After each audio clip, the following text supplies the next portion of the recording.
Bismillahirrahmanirrahim. Alhamdulillahirabbil alamin.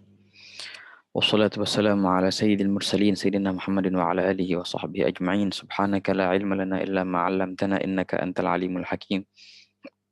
Wa tub 'alaina innaka antat tawwabur rahim.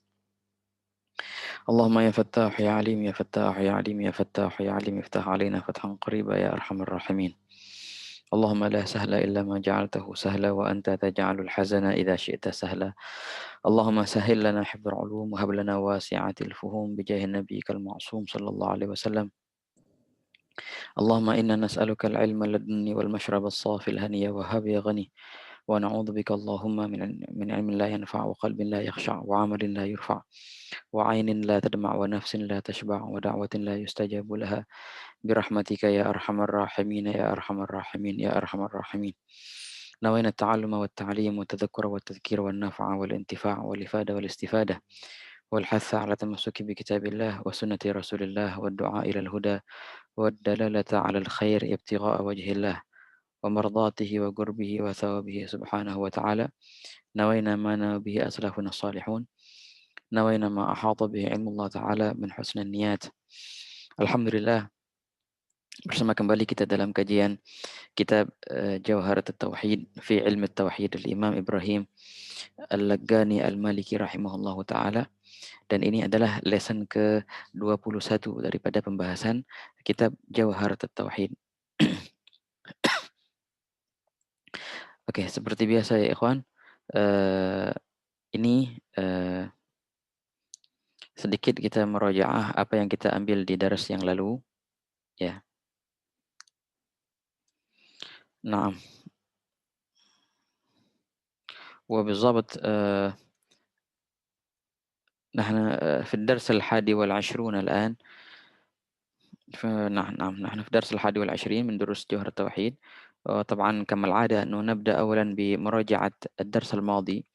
في الدرس الماضي kita sudah mengambil masalah sifat al-qudrah dan sifat iradah. Berarti kita sudah masuk sifat al-ma'ani, ya. Sudah selesai pembahasan sifat an-nafsiyah, kemudian sifat as-salbiyah, dan kita masuk sifat al-ma'ani. Yang 7 sifat itu kita sudah ambil qudrah dan iradah. Di minggu yang lalu kita baca bait ke-27 itu di antara min aqwal al-musannif fi kitabihi wa qudratun iradatun wa ghayarat amran wa ilman wa ridha kama thabat. Yang kita sudah ambil adalah dua kalimat. Yang pertama, pengertian sifat qudrah dan pengertian sifat iradah. Nah, insyaallah kita akan selesaiin dulu bait yang ini, bahwasanya qudrah dan iradah itu dia lain dan bukanlah sama. Dengan apa? Dengan amr, dengan perintah, dan juga dengan ilm, dengan ilmu, dan juga dengan ridha. Tiga perkara ini tidak sama dengan iradah, dan iradah bukanlah ia. Insyaallah kita akan ambil di sini pembahasan bahwasanya iradah itu bukanlah persis seperti perintah ataupun ilmu ataupun keridhaan. Insyaallah hakadha ikhwan. Minggu yang lalu kita ambil pengertian kan dari sifatul qudrah dahulu. Pengertiannya adalah sifatun qadimatun qa'imatun bidzatihi ta'ala yata'atta biha ijadul mumkin au i'damuhu ala wifqil iradah. Adapun dalil naglinya adalah qauluhu ta'ala wallahu ala kulli syai'in qadir. Wa mithla hadza katsir min al-ayah tab'an. Adapun dalil aqlinya itu sama ya ikhwan, sifat qudrah, sifat iradah, dan juga ilm, dan juga sifat al-hayah. Ini yang sempat kita baca di minggu yang lalu ya. Burhan wujub ittisafihi ta'ala bil qudrah wal iradah wal ilm wal hayah. Semua itu kembali ke alam semesta. Alam semesta adalah dalil yang paling jelas bahwasanya Allah Ta'ala Maha Ada, dan Allah Ta'ala pula dengan alam semesta ini kita bisa membuktikan bahwasanya Allah Ta'ala Maha Berkuasa, Maha Mampu, Maha berkehendak iradah, Maha mengetahui dan Maha hidup. Karena tidak mungkin kalau seandainya Allah Ta'ala tidak mempunyai kemampuan untuk bisa menciptakan alam semesta ini. Kalau tidak mungkin punya kemampuan tapi nggak punya iradah untuk tercipta juga alam semesta ini.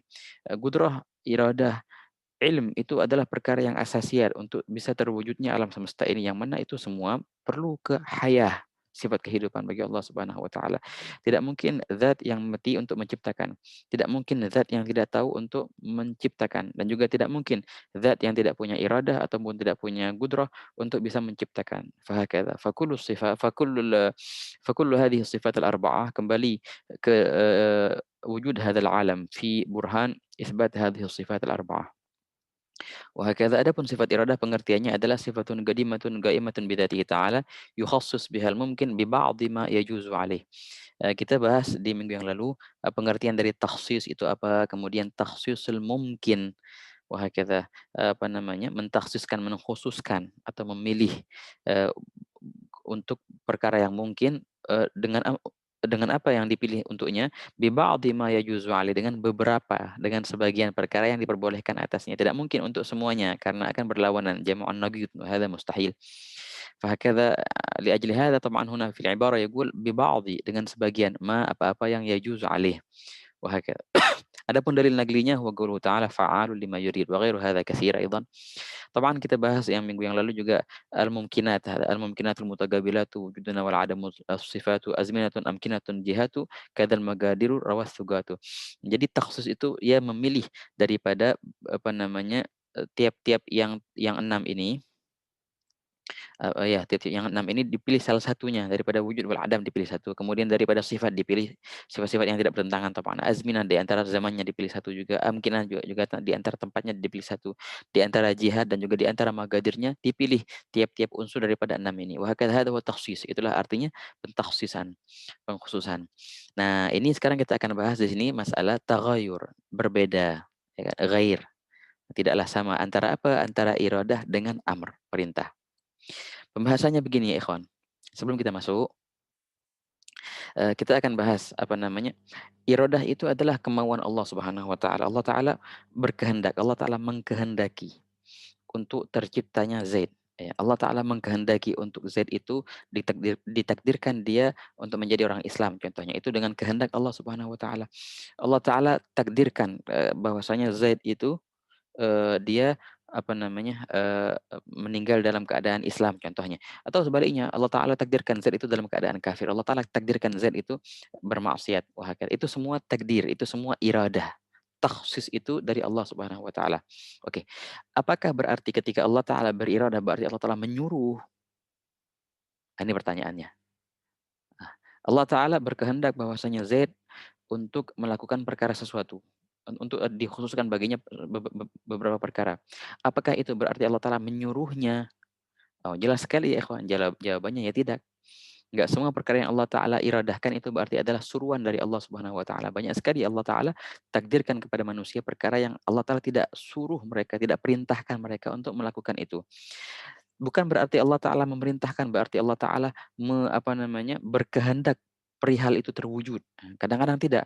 Kadang-kadang perintah yang telah keluar dari Allah Subhanahu wa taala itu dikehendaki untuk dilaksanakan. Kadang-kadang Allah Ta'ala berkehendak untuk tidak dilaksanakan oleh beberapa hamba-hambanya itu. Jadi tidak sama antara amr, antara perintah dengan antara iradah. Oke, di sini kita jelaskan ada beberapa perkara Allah Ta'ala perintahkan, tapi memang Allah Ta'ala kehendaki itu. Ada juga Allah Ta'ala larang, Allah Ta'ala tidak perintahkan dan Allah Ta'ala memang tidak berkehendak untuk terjadinya perkara itu. Tapi ada beberapa perkara Allah Ta'ala perintahkan hamba-hambanya untuk melaksanakan perkara itu, tapi Allah Ta'ala tidak menentukan baginya. Nah, untuk melaksanakan perkara itu. Dan juga sebaliknya ada beberapa perkara Allah Ta'ala larang hamba-hambanya untuk mengerjakan perkara itu, tapi Allah Ta'ala mentakdirkan, berkehendak bahwasanya mereka berbuat perkara itu. Di sini menjadi 4. Wah kata ya ikhwan. Nah, di sini coba lihat di sininya, di apa namanya, di taghayyurul iradah lil amr. Halil iradah hiya ainul amr? Apakah iradah itu sama seperti amr? Oke. Jawabannya al iradah laisat ainul amr. Iradah itu bukanlah amr. Lain. Iradah sama amr itu lain. Buktinya begini. Poin pertama, faqad yuridullahu syai'an wa ya'muru bihi. Kadang-kadang Allah Ta'ala memang berkehendak untuk terjadi sesuatu dan memang Allah Ta'ala menyuruh para hamba-hambanya untuk melakukan perkara itu. Seperti apa? Seperti iman mana alimallahu imanahu. Nah, imannya orang-orang yang memang Allah Ta'ala sudah ketahui bahwasanya mereka akan beriman. Zaid contohnya Allah Ta'ala mengetahui bahwasanya Zaid ini akan menjadi orang yang beriman. Dan memang iman itu adalah perintah dari Allah Ta'ala. Allah Ta'ala memerintahkan hamba-hambanya yang mukallaf untuk beriman kepadanya. Nah, jadi imannya si Zaid ini adalah perkara yang memang diperintahkan dan memang dikehendaki oleh Allah Subhanahu wa taala. Maka jadilah Zaid itu orang yang beriman dengan kehendaknya Allah dan juga dia mematuhi perintah Allah Subhanahu wa taala. Ini yang pertama. Di sini iradah sama amar satu. Yang kedua, waqad yuridu wala ya'muru bihi ka kufri man 'alimallahu kufrahu. Ada perkara yang Allah Ta'ala berkehendak untuk terjadi di hambanya. Tapi perkara itu bukanlah Allah Ta'ala menyuruh hambanya untuk mengerjakan perkara itu. Bahkan Allah Ta'ala melarang mereka untuk mengerjakan perkara itu. Tapi Allah Ta'ala takdirkan perkara itu untuk hamba-hambanya. Seperti kekufuran. Mana alimallahu kufruh. Orang-orang yang Allah Ta'ala tahu bahwasanya mereka akan menjadi kafir. Contohnya, John contohnya. Ada orang namanya John. Oke, John ini ya ikhwan, apa namanya, Allah Ta'ala tahu dalam ilmunya bahwasanya John ini akan mati dalam keadaan kafir. Dia akan memilih kekafiran dan dia akan mati dalam keadaan kafir. Berarti iradahnya Allah, kehendak Allah Ta'ala untuk menjadikan John ini adalah kafir. Apakah kafirnya John itu adalah perkara yang Allah perintahkan untuknya? John wajib inti menjadi kafir. Oh tidak, Allah Ta'ala nggak memerintahkan John untuk kafir. Bahkan sebaliknya, Allah Ta'ala memerintahkan John untuk menjadi muslim, menjadi mukmin. Tapi tidak, dia melarang perintah itu dan dia menjadi kafir akhirnya. Di sini ya ikhwan berbeda antara amar dan iradah. Jadi kekafirannya si John ini ya, apa namanya adalah perkara yang dikehendaki oleh Allah Subhanahu wa taala. Namun Allah Taala tidak menyuruhnya. Allah Taala tidak menyuruh John untuk mengerjakan itu. Namun memang itu perkara yang memang dikehendaki oleh Allah Subhanahu wa taala. Nah, di sini ya ikhwan, di poin inilah ada perbedaan pendapat antara kita Ahlus Sunnah wal Jamaah dengan Mu'tazilah. Kaum Mu'tazilah mereka berpendapat bahwasanya oh tidak bisa kayak gitu. Masa apa namanya Allah Taala dilarang perintahnya dengan kemauannya sendiri, itu kata Mu'tazilah. Oh, hakata.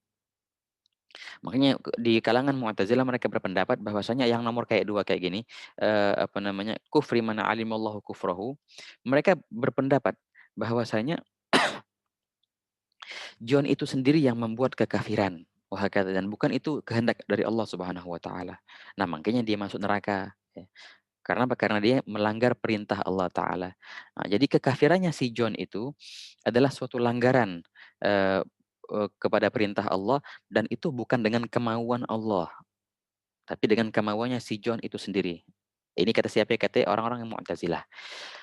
Pendapat ini ikhwan, pendapat orang yang Mu'tazilah ini seakan-akan bagus. Iya juga, masa sih Allah Ta'ala apa namanya mau nyuruh tapi Allah Ta'ala berkehendak untuk mentakdirkan orang itu untuk melanggar perintahnya. Hadza ba'id. Tapi ikhwan, nah, pernah terjadi apa namanya perdebatan antara ba'dul ulama dari kalangan Mu'tazilah dengan Abu Ishaq al-Isfirayini, seorang yang faqih min ahli fikih dan juga min ahli tauhid. Di perdebatan yang itu terjadi ketika mereka berdiskusi masalah godok dan godar. Sebenarnya sih ini masalah iradah ini lebih mendekat kepada masalah godok dan godar. Insya Allah memang ada pembahasan khusus dalam kitab ini masalah godok dan godar. Di akhir apa namanya dimulai mereka apa namanya saling singgung menyinggung. Oh, hakata. Apa namanya si Mu'tazilah berkata, Subhana man la yakunu fi mulkihi illa ma yasha. Maha suci Allah yang tidak terjadi di apa namanya di kerajaannya kecuali apa yang ia kehendaki. Ya jelas pasti, zahirnya gitu kan. Eh, apa namanya dan memang dijawab oleh Abu Ishaq al-Isfirayini, dan memang tidaklah ada perkara yang terjadi di alam semesta ini melainkan dengan perintah Allah Subhanahu wa taala dan dengan iradah Allah taala. Apa namanya? Maka dia berkata, "Ayuridu rabbuna an yu'sa?" Apakah Allah Ta'ala mau untuk dilanggar perintahnya? Nih, pertanyaan dari siapa? Dari Mu'tazilah. Dijawab oleh Abu Ishaq al-Isfirayini dengan pertanyaan pula, "Ayu'sa rabbuna gahra?" Apakah Allah Ta'ala apa namanya ketika orang bermaksiat kepadanya itu adalah suatu paksaan bagi Allah Ta'ala? Allah Ta'ala seakan-akan dipaksa untuk dimaksiatkan. Hadza ba'id. Tidak mungkin Allah Ta'ala selemah itu. Oh, gitu ya. Ini jawabannya dia dari Abu Ishaq al-Isfirayini. Jadi subhanallah memang apa namanya, maksiat yang dilakukan oleh hamba-hambanya itu bukanlah perintah dari Allah Ta'ala, tapi itu adalah memang kehendak dari Allah Subhanahu wa Ta'ala. Kenapa? Kalau seandainya itu bukan kehendak dari Allah Subhanahu wa Ta'ala, seakan-akan Allah Ta'ala maha lemah. Seakan-akan Allah Subhanahu wa Ta'ala tidak mampu untuk apa namanya, melaksanakan apa yang ia kehendaki. Nah, makanya tiap-tiap yang ada di alam semesta adalah dengan kehendak Allah Subhanahu wa Ta'ala. Baik pun itu yang zahirnya khair ataupun yang zahirnya syar. Baik pun itu yang zahirnya ta'ah ataupun yang zahirnya maksiyah. Semua itu, nah ini ikhwan, dijelaskan oleh Nabi SAW dalam hadisnya, wala yakunu kainun illa biqadaihi wa qadarihi wa iradatihi. Tidaklah terjadi perkara apapun dalam alam semesta ini melainkan dengan qadanya dan dengan qadarnya dan juga dengan kemauannya, akan iradah tadi. Nah, makanya fal iman bil qada wal qadar indana ma'asyara ahli sunnah wal jamaah khairihi wa syarrihi min Allah taala. Semua itu dari Allah Subhanahu wa taala, baik pun baiknya ataupun buruknya semua dari Allah taala. Tidaklah ada perkara yang Allah taala tidak kehendaki di alam semesta ini. Semua yang terjadi adalah dengan kehendak Allah Subhanahu wa taala. Nah, oleh karena itu berarti berbeda antara iradah dan amr. Kalau amr perintah dari Allah Subhanahu wa taala. Lain ceritanya dengan iradah. Kalau iradah memang kemauan Allah Subhanahu wa taala. Tidak lazim setiap yang Allah taala perintahkan adalah perkara yang memang Allah taala mau untuk terjadi di alam semesta. Oh tidak, kadang-kadang ada perkara yang Allah taala inginkan itu terjadi tapi itu merupakan suatu pelanggaran dari perintahnya. Oh, hadzal raid. Hakadha 'inda ahli sunnah wal jamaah. Oke, ini poin yang kedua. Poin yang ketiga di sini ya ikhwan, apa namanya, "Waqad la yuridu wa ya'muru bihi." Tapi Allah Ta'ala ada perkara, la yuridu, apa namanya, Allah Ta'ala tidak kehendaki perkara itu. Tapi huwa ya'muru bihi, tapi Allah Ta'ala memerintahkan hambanya untuk melaksanakan perkara itu. Seperti apa? Kaiman man alimallahu kufrahu. Seperti imannya orang-orang yang Allah Ta'ala tahu bahwasanya dia akan mati dalam keadaan kafir dan dia tidak akan beriman sama sekali. Imannya mereka ini adalah suatu perintah dari Allah Ta'ala bagi mereka. Nah, tapi apakah itu yang dikehendaki Allah Ta'ala? Tidak, Allah Ta'ala tidak berkehendak untuk mereka menjadi orang yang beriman. Allah Ta'ala berkehendak untuk mereka menjadi orang yang kafir. Maka iman yang diperintahkan oleh Allah Ta'ala atas mereka adalah perkara yang tidak dikehendaki Allah Ta'ala bagi mereka. Syuf kif, ikhwan. Jadi iman itu, apakah Allah nyuruh mereka untuk beriman? Betul, Allah Ta'ala nyuruh mereka untuk beriman, orang yang mukallaf. Ya enggak? Berarti iman adalah amr. Tapi apakah iman itu iradah bagi mereka? Allah Ta'ala sudah tahu bahwasanya mereka tidak akan beriman. Nah, berarti iman ini bukanlah iradah bagi mereka. Bukanlah suatu ketentuan dari Allah Ta'ala bagi mereka. Nah, di sini juga berbeda antara amr dan iradah. Wah, kata. Di poin ketiga, di poin keempat yang terakhir, la yuridu wa la ya'muru bihi ka kufri man alimallahu imanahu. Ada perkara yang Allah Ta'ala tidak kehendaki dan juga tidak apa namanya merintahkan untuk melaksanakan perkara itu seperti kufur, seperti kafirnya orang-orang yang Allah Taala kehendaki mereka untuk menjadi orang mukmin. Zaid, kembali ke Zaid tadi orang muslim tadi contohnya. Zaid ini memang dikehendaki oleh Allah Subhanahu wa taala untuk menjadi orang muslim dan memang Allah Taala mengetahui Zaid itu dia akan menjadi orang muslim dan akan mati dalam keadaan Islam. Nah, maka perihal kekafirannya si Zaid. Kekafiran ya, bukan keislamannya. Dia kan orang muslim memang Z tuh kan. Beda sama John tadi, kalau John memang orang kafir. Kalau Z orang muslim. So, Z ini adalah orang muslim, nah, Islamnya sudah nyata. Tapi kemungkinan kekafiran, kekafirannya si Z adalah perkara yang memang Allah Ta'ala tidak kehendaki untuk si Z ini, dan Allah Ta'ala tidak perintahkan Z untuk kafir. Jadi kekafiran itu perkara yang tidak Allah Ta'ala kehendaki bagi Z dan juga tidak Allah Ta'ala suruh kepadanya untuk menjadi kafir. Allah Ta'ala suruh dia untuk menjadi muslim, ya enggak? Dia menempati perintah itu. Dan Allah Ta'ala enggak nyuruh dia untuk menjadi kafir. Maka kekafiran itu bukanlah amr, bukanlah perintah dan juga bukanlah iradah. Wahakala. Seperti apa? Kekafiran orang-orang yang Allah Ta'ala kehendaki, orang-orang yang Allah Ta'ala ketahui bahwasanya mereka menjadi orang mukmin. Nah, jadi 4 ini ikhwan. Di poin pertama dan poin keempat, al-amr wal iradah sama-sama bareng-bareng. Yang pertama tadi apa? Yuridu wa ya'mur. Yang keempat apa? La yuridu wa la ya'mur. Tapi kadang-kadang di poin kedua dan ketiga itu berpisah. Di poin kedua yuridu tapi la ya'mur. Di poin ketiga la yuridu tapi apa? Tapi ya'mur. Nah, ini semua bukti bahwasanya iradah itu tidak sama dengan amr. Kadang-kadang mereka nyatu, kadang-kadang mereka berpisah. Kadang-kadang ada tempat di situ menyatu iradah dan amr. Kadang-kadang ada tempat di situ berpisah, iradah, amr nggak ada dua-duanya. Tapi kadang-kadang ada salah satunya. Kadang iradah ada tanpa amr dan kadang juga ada amr tanpa iradah. Oke. Ini adalah poin pertama di masalah iradah dan amr. Persis seperti ini juga masalah yang kedua adalah masalah taghayyurul iradah wal ilm. Apakah iradah itu sama dengan ilm? Nah, ini penting ya ikhwan. Apakah setiap yang Allah Ta'ala ketahui pasti Allah Ta'ala berkehendak untuk mewujudkannya? Tidak. Ada beberapa perkara Allah Ta'ala ketahui dan Allah Ta'ala tidak berkehendak untuk mewujudkannya. Lish hakadha. Jangan lupa kemarin kita kan bahas apa namanya itu. Kalau iradah itu dia hanya ta'allak, dia hanya berhubungan dengan apa? Dengan al-mumkinat, ya enggak? Dengan al-jaizat ataupun al-mumkinat. Itu iradah. Iradah tidak main di area al-wajibat dan juga tidak dia main di area apa namanya al-mustahilat. Ini kan sudah kita jelaskan walaupun akan datang lagi masalah penjelasan masalah ta'alluq itu dengan panjang lebar. Iradah seperti Gudro ya ikhwan, dia tidak main di area mustahilat ataupun area wajibat. Dia hanya main di area al-jaizat. Kenapa? Karena sudah kita jelaskan di minggu yang lalu, kalau seandainya dia main juga di area al-wajibat, maka wajibat itu akhirnya berubah menjadi jaiz, ya, ataupun la adda ila galbil haqa'iq wa hakadha, ataupun tahsil hasil, ya. Juga perihal yang sama ketika dia main di mustahilat, adda ila galbil haqa'iq ataupun adda ila tahsil hasil, ala kulli hal. Nah, lain halnya dengan ilm. Kalau ilm, dia main di semua. Al-ilm hadza main di kulli syai', di kulli syai'. Baik pun itu wajibat ataupun mustahilat ataupun jaizat. Oke. Bayannya begini ya ikhwan, bayannya begini. Apakah Allah Ta'ala mengetahui bahwasanya Allah Ta'ala Maha Ada? Ya pasti Allah Ta'ala tahu bahwasanya di antara sifat yang wajib bagi Allah baginya adalah keberadaannya. Fawujuduhu Ta'ala adalah perkara yang wajibat. Oke. Wujudullah, apakah itu masuk dalam area juga takhsisnya iradah, ijad ataupun i'damnya gudrah? Tidak, karena ini perkara yang wajibat.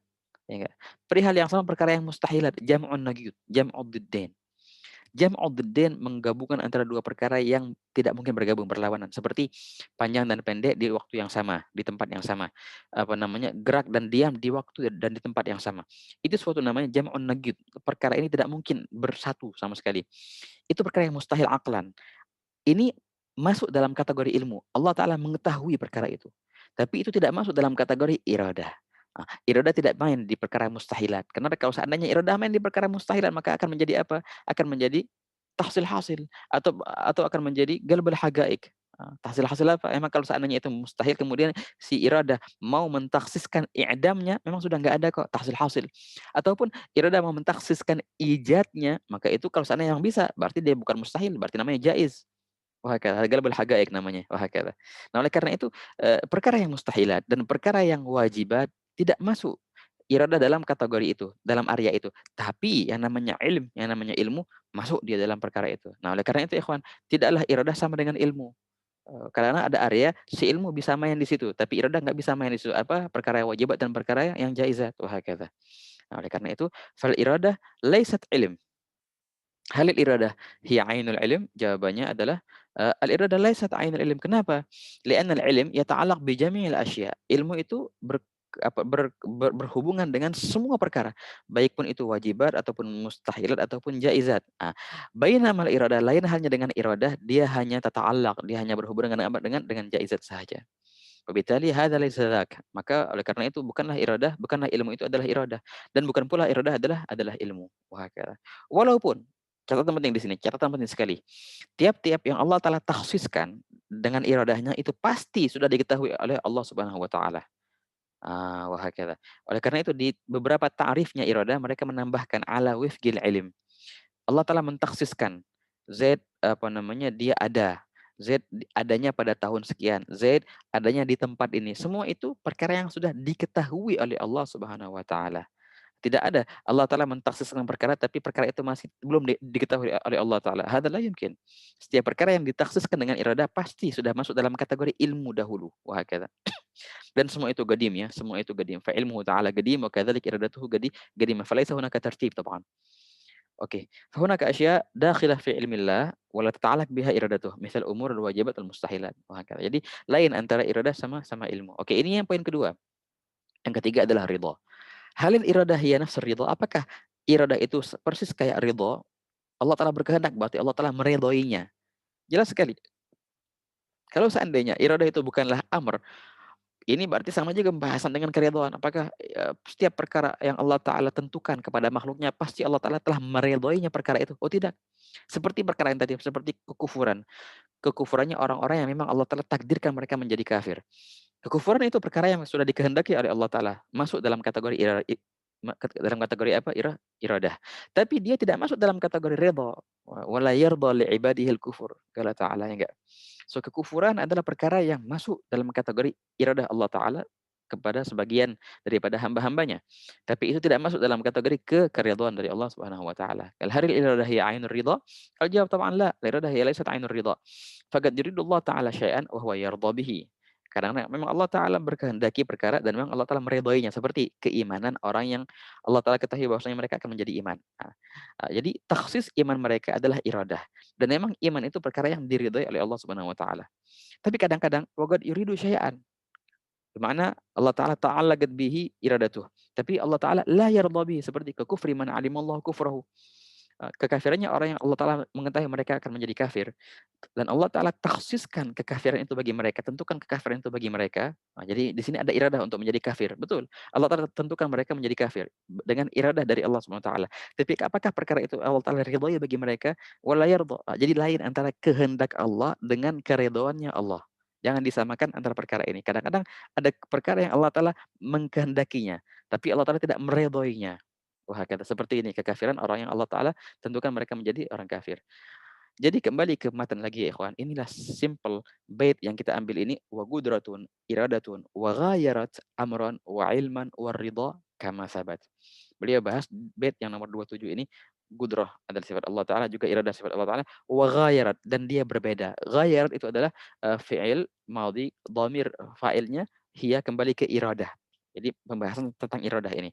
Al-iradah hiya ghayarat. Iradah berbeda dengan apa? Dengan amron. Ya, amron menjadi apa? Menjadi maf'ul bih. Atau bisa jadi menjadi khabar. Oke, semua bisa.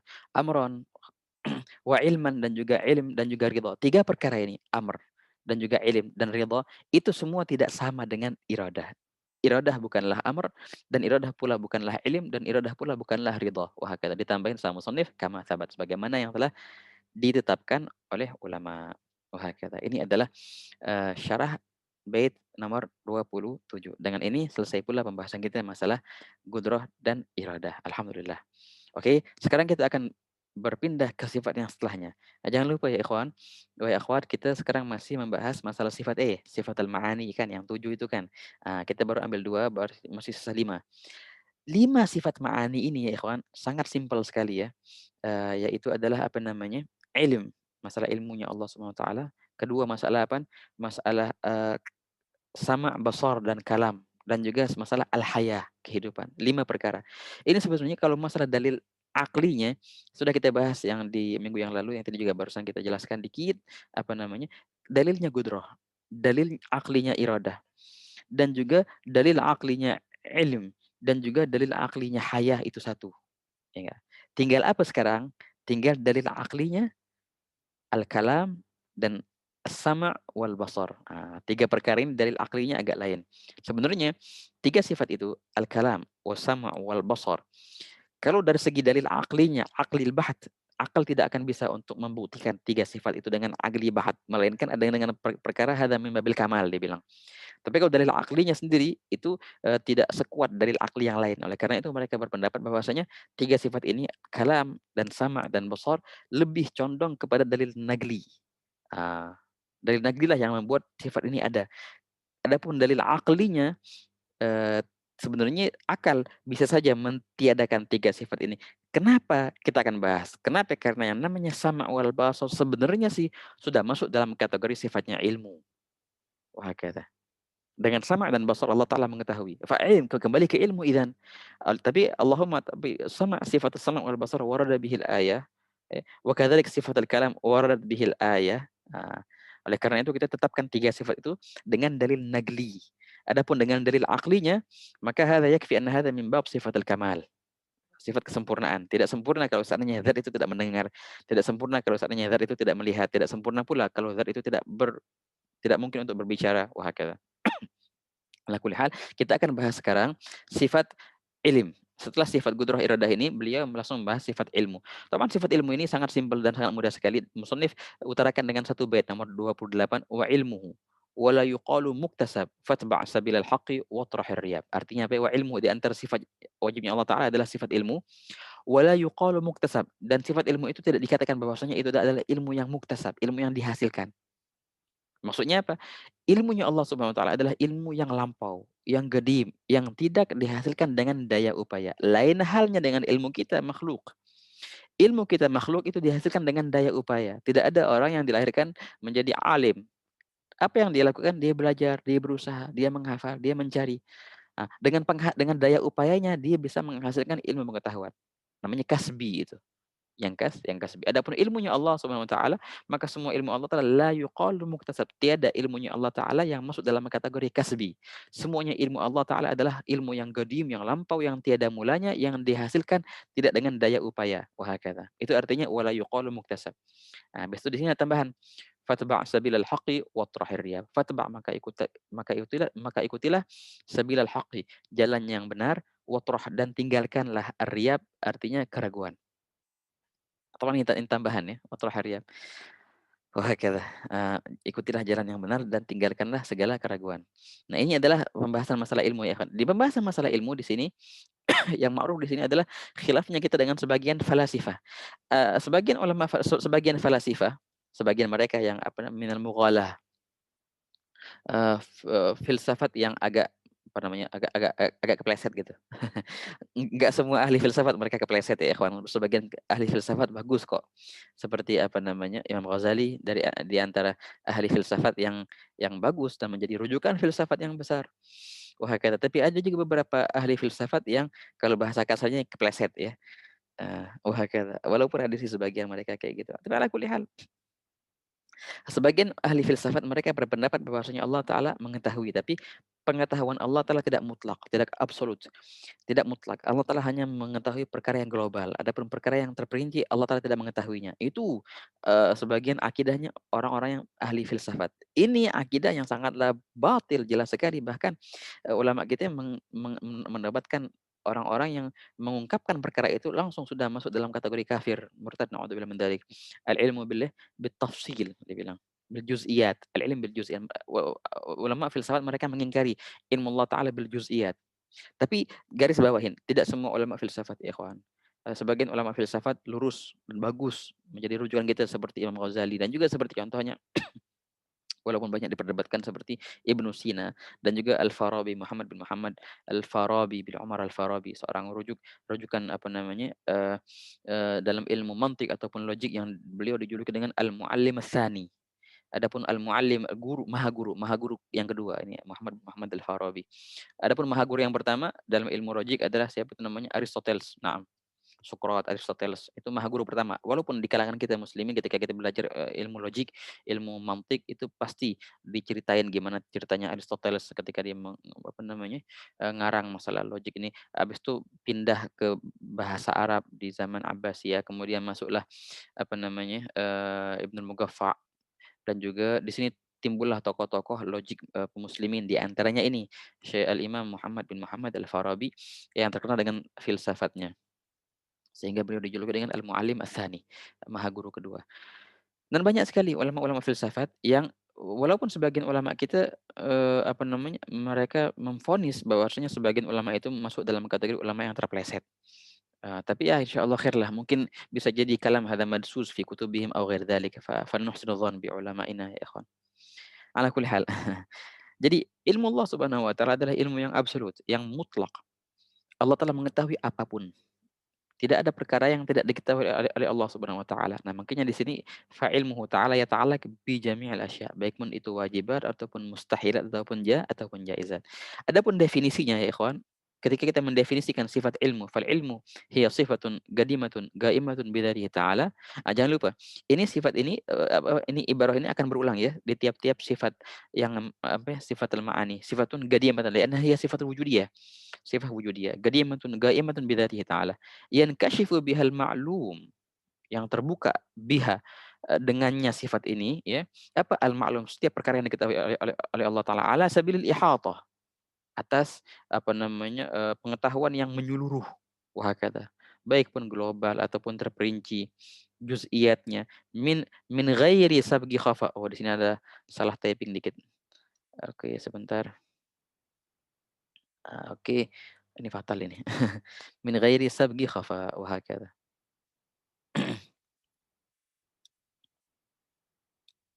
Naam. Ah, So, sifatun qadimatun qaimatun ta'ala yankashifu bihal ma'lum ala sabil ihtimam min ghairi sabqi khafa, tanpa ada didahului oleh ketidaktahuan. Tersembunyinya pengetahuan itu. Kalau manusia mereka mengetahui, tapi sebelum mereka mengetahui tadinya mereka nggak tahu, berarti pengetahuan itu tersembunyi atas mereka. Kemudian nimbullah pengetahuan itu dengan upaya apa namanya, baik pun itu daya upaya mereka ataupun ilmu laduni dari Allah Taala. Tapi sebelum itu sempat mereka nggak tahu. Wahakata yasbighul khafa. Tapi kalau sifat ilmu Allah Taala tidaklah itu didahului oleh khafa. La yasbiqu khata, la yasbiqu al khafa min ghairi sabqi khafa. Ini artinya min ghairi sabqi khafa. Fallahu ta'ala alim. Min mata Allah Ta'ala ya'lam min qabl kulli syai. Tidak ada bidayah daripada ilmu Ta'ala. Fallahu Ta'ala ya'lam min qadim, ya'lam jami'al asya' min qadim wa hakadha. Fada di antara ibarah mereka yang bagus, fallahu ta'ala ya'lam dabibun namlatis sauda fi sakhratis samma fil lailatil zalma, ya enggak, apa namanya, jejak kaki semut yang sangatlah kecil yang hitam yang ada di dalam apa itu, batu yang hitam di tengah-tengah kegelapan malam. Wah, kata Allah Ta'ala ya'lam dzalik kulluh. Adapun dalil naqlinya wa qaulu ta'ala wallahu bikulli syai'in alim. Adapun dalil aqlinya kita sudah bahas ya kemarin ya. La yumkin wujud hadhil kainat kullaha min ghairi ilmihi ta'ala. Oke, itu sifat ilm. Kemudian di sini langsung kita ambil sifatul haya dan sifatul kalam dan juga sifatul sama' wal basar. Oke. Ini sangat simpel sekali ikhwan. 4 sifat ini kita ambil walaupun di sini sebenarnya ada pembahasan yang panjang di masalah sifatul kalam. Tapi memang untuk masalah sifatul kalam musannif akan apa namanya, akan membahasnya dengan bab yang khusus. Wa nazzihil Qur'ana ay kalama 'anil huduthi wa hadarin tigamah wa kullu nassin lil huduthi dalla ihmil 'ala al-lafdh alladhi qad dalla ila akhir apa namanya, abiyat yang beliau akan utarakan. Jadi emang ada babnya khusus pembahasan masalah kalam dan memang ilmu tauhid ini dinamakan ilmul kalam. Kenapa? Di antara sebabnya adalah karena pembahasan kalam itu, sifatul kalam, pembahasan yang jelimet, yang ruwet setengah mati di bab ilmu tauhid. Insyaallah kita akan bahas, tapi bukan di sini. Di sini cukup kita hanya mengambil definisi dan dalil naglinya dan dalil aklinya wahakadha. Untuk sifatul haya, mereka mendefinisikan. Oh, oke. Sebelum apa namanya kita ambil itu, kita apa namanya baca dulu nas kalam musannif. Beliau langsung sebutkan 4 sifat ini dalam satu bait ya nomor 27. Hayatuhu kadzal kalamu sam'u, tsumma al-basar bidhi atana sam'u. Wahakadha. Hayatuhu di antara sifatnya Allah Taala haya, kehidupannya. Ini sifat mana sifat. Kadzal kalamu, begitu pula kalamnya Allah Taala. As-sam'u juga sifatus sama', pendengaran. Tsummal basar, kemudian basar, penglihatan. Nah, di sini musannif sebutkan 4 sifat. Haya, kemudian kalam, kemudian sama', kemudian basar.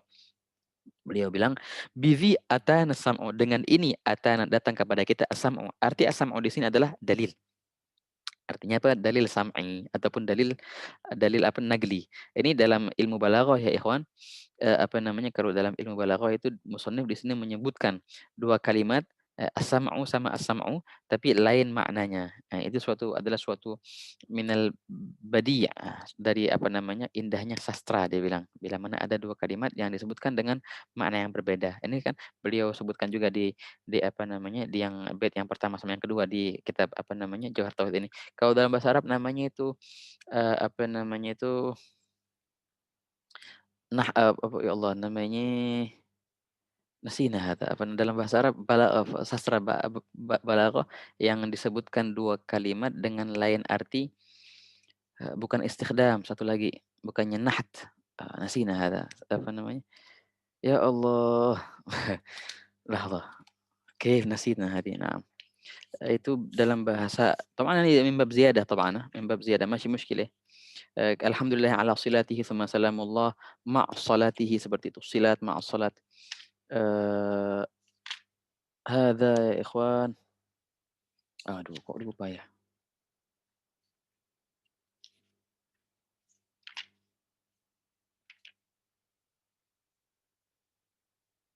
Al-jinas, na'am, namanya jinas. Ismu hadza jinas, ismu fil Arabi, dalam ilmu balaghah namanya jinas. Baik, nah hadza huna jinas yang tam. Jinas yang tam. Disebutkan 2 kalimat dengan lafadz yang sama tapi arti yang berbeda seperti di sini. As-sam'u sama as-sam'u. As-sam'u yang pertama adalah sifatnya sama bagi Allah Taala. As-sam'u yang kedua adalah apa?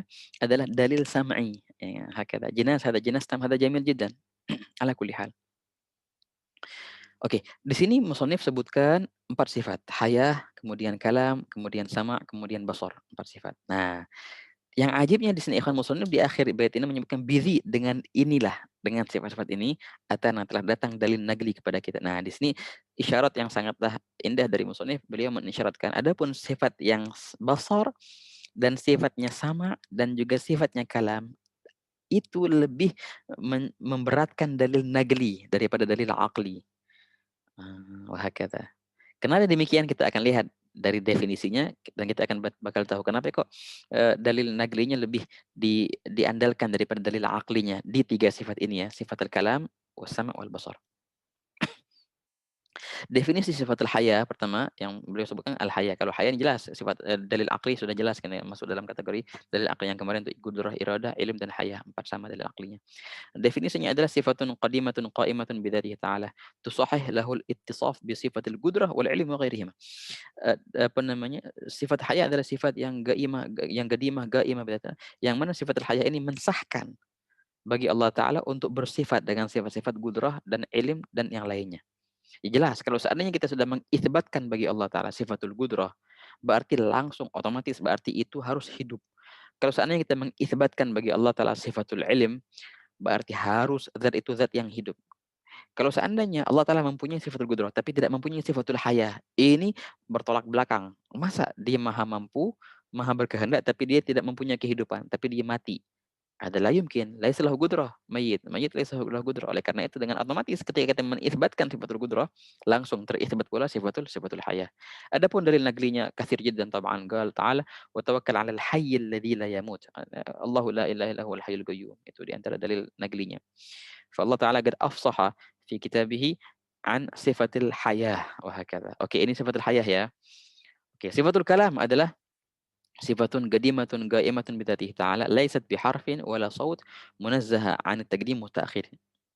Ini definisinya sifatul kalam. Sifat qadimah qaimah bidzati ta'ala yang bukanlah sifat itu berupa huruf-huruf ataupun bukanlah suara juga, yang mana sifat itu munazzah, yang suci daripada depan atau belakang. Lain perihalnya dengan kalam kita ya ikhwan. Kalau kalam kita ada takdim dan takhirnya. Kita menyebutkan ja'a Zaidun, disebutkan ja'a duluan kemudian Zaidun. Berarti ada zaman tuh takdim dan takhirnya. Kalau kalam kita juga adalah kalam yang berupa huruf dan juga berupa suara. Tapi kalau kalam Allah Ta'ala bukanlah itu berupa huruf dan bukanlah itu berupa suara dan juga tidak ada takdim dan takhirnya. So bagaimana kalam Allah Ta'ala? Nah, hakikat daripada kalam Allah Ta'ala akan dibahas nanti bukan di sini. Di mana pembahasan yang ketika kita membahas masalah Al-Quran. Bukankah Al-Quran kalamullah? Betul, Al-Quran adalah kalamullah. Tapi Al-Quran itu ada hurufnya kok. Alif Lam Mim. Dzalikal kitab itu semua huruf, semua itu suara. Nah, bagaimana kita menggabungkan antara sifatul kalam dengan Al-Quran yang mana adalah betul adalah kalamullah, tapi kok ada hurufnya. Nah, kalau kalam ini namanya al-kalam nafsi ya ikhwan. Kalau dalam istilah tauhidnya al-kalam nafsi al-qadim al-azali. Kalam nafsi al-qadim al-azali inilah yang namanya sifat Allah Ta'ala. Adapun Al-Quran yang berupa huruf, yang berupa suara, itu bukanlah sifat kalam ini yang dimaksud. Itu hanya sebagai wadah daripada sifat kalam yang gadim ini al-azali. Adapun huruf, adapun suara itu semua hadis. Asyik kita fa itlaqul Al-Quran. Jadi Al-Quran itu bisa dipakai di dua makna. Makna pertama adalah makna kalamihi ta'ala al-gadim an-nafsi. Itu berarti gadim, walaysa bihadits. Tapi kalau Al-Quran untuk digunakan dengan huruf ataupun dengan suara itu hadis wahakadha. Nah, ini akan dibahas nanti di Gaulul Musannif wa nazihil Qur'ana ay kalama 'anil huduthi wa hadarin tigamah. Oke, dalil naglinya kalam qala ta'ala wa kallamallahu Musa taklima. Oke, yang terakhir adalah sifat sama' wal basar. Definisinya adalah sifatun qadimatun qaimatun bidzatihi ta'ala yankashif lahul mawjudat ghair inkishaf al-ilm. Nah, definisi sifat as-sama' wal basar adalah sifat yang qadim, yang juga yang gaim yang wujudi tab'an, yang mana terbuka bagi Allah Ta'ala dengan sama' dan basar ini semua perkara yang ada. Lain dengan apa yang dibuka oleh sifatnya ilmu. Nah, ini adalah apa namanya? Apa yang dijelaskan oleh ulama ahli tauhid ketika mereka mendefinisikan as-sama' dan basar. As-sama' dan basar adalah suatu sifat yang dengannya Allah Ta'ala mengetahui perkara yang banyak. Oh, bukankah cukup dengan sifat ilmu sahaja Allah telah mengetahui semua perkara itu? Oh enggak, mereka bilang sama dan basar itu membuka perkara lain yang tidak dibuka oleh ilmu. Nah, perkara yang seperti ini akal susah untuk menerimanya. Kalau seandainya ilmu sudah kita nobatkan bahwasanya ilmu itu adalah mengetahui setiap perkara tanpa pengecualian, berarti otomatis apa yang ditangkap oleh sama dan basar otomatis pasti sudah ditangkap pula dengan ilmu. Susah akal untuk menerima bahwasanya as-sam' wal basar dia membuka apa-apa yang tidak dibuka oleh ilmu. Berarti ilmunya yang kurang dong. Berarti ilmunya bukan muhit dong. Kalau ilmunya muhit, maka setiap perkara yang dibuka oleh sam' dan basar pasti sudah terbuka pula oleh ilmu. Nah, oleh karena itu ikhwan, sifat sam' wal basar, dalil aklinya hanya cukup dengan bahwasanya sama dan basar ini adalah sifatul kamal, sifat kesempurnaan. Zat yang tidak mendengar berarti nggak sempurna. Zat yang nggak melihat berarti juga tidak sempurna. Walaupun ketika kita masuk ke dalam definisi pembahasannya, sifat sam' wal basar ini sebenarnya sudah tercukupi dengan sifat ilm. Karena fungsi daripada sifat sam' wal basar adalah al-kashf, membuka. Dan sebenarnya apa yang dibuka oleh sama dan basar itu sudah terbuka dengan ilmu. Tapi Allahumma ulama tauhid di sini mereka menambahkan, oh tidak bisa. Yang dibuka oleh sama dan basar adalah lain, bukan yang dibuka oleh ilmu. Tapi ini susah akal kita dengan pemikiran akli. Kalau seandainya sama dan basar membuka perkara yang tidak dibuka oleh ilmu, berarti ilmunya yang kurang, berarti kalau gitu. Hakadha yaqulun. Nah, oleh karena itu musannif menyebutkan dalam abiyatnya bidhi atana sam'u. Cukup dengan dalil sam'i. Qala ta'ala wa huwa as-sami'ul basir. Adapun itsbat annahu ta'ala sami'an basiran 'indu sam' wal basar, fil Quran hadza malyan wa fil hadits malyan. Tapi ketika kita membahas masalah masalah definisinya dan fungsinya, kita akan berbentrokan dengan sifatul ilm. Karena sifatul ilm wazifahnya juga al-kasyf, inkishaf. Dan itu ala sabilil ihatah dia bilang. Berarti cukuplah dengan ilmu, tidak perlu lagi untuk sama' dan basar. Tapi ala kulli hal mereka bilang, tapi ini perkara yang sudah ditetapkan oleh dalil nagli yang harus ditetapkan pula. Nah, oleh karena itu dalil naglinya di sifat sama' wal basar itu menjadi landasan utama. Lain hal dengan bagi atau sifat yang lain itu landasan utama ada dalil aqli. Wahakala. Nah, di sini musannif sebutkan hayatuhu kadzal kalam sam'u tsumma al-basar bidhi atana sam'u. Dengan ini datang kepada kita as-sam'u, dalil sam'i. Tawan pastilah semua sifat itu pasti ada dalil sam'inya dan juga ada dalil aqlinya. Hanya saja di sifat as-sama' wal basar dalil nagli lebih diutamakan daripada dalil aqli. Karena dalil aqli agak berbentrokan dengan sifatul ilm. Karena semua itu adalah kasyf wa hakadha. Yankashif lahu ta'ala al-mawjudat. Wahakadha. Na'am, cukup dalil aklinya dengan menyebutkan bahwasanya as-sama' wal basar adalah sifatul kamal, sifat kesempurnaan. Nah, dengan ini ya ikhwan, alhamdulillah selesai kita daripada pembahasan kita di di mana nih, di daras yang ke-21 ini. Sebelum kita membuka sesi tanya jawab, Al-Faqih mau tutup dulu dengan doa Al-Fatihah. Sholli hadrat Nabi Al-Fatihah. Ihdinas siratal mustaqim, siratal ladzina an'amta 'alaihim ghairil maghdubi 'alaihim waladdallin.